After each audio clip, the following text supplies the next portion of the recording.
টুটুবাবুর আহ, চলে যাওয়াটা একটা নিশ্চিতভাবে একটা নক্ষত্রের পতন।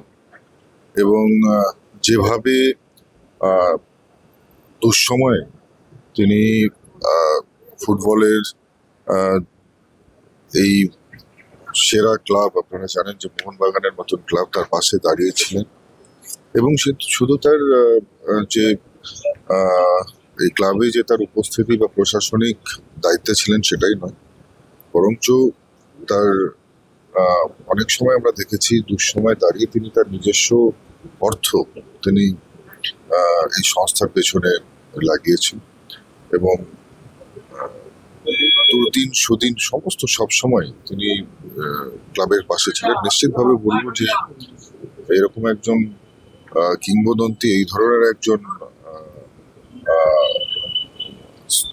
স্পোর্টস লাভার চলে যাওয়াটা আমাদের জন্য অত্যন্ত দুঃখজনক।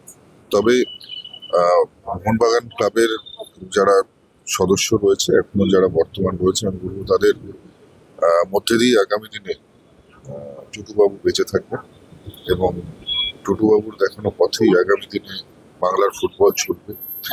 বাংলার আরো যারা নতুন যে সমস্ত সংস্থাগুলো ফুটবলে উন্নতি করছে, তারা নিশ্চিতভাবে তাকে মনে রাখবে, তার দেখানো পথে এগিয়ে চলবে।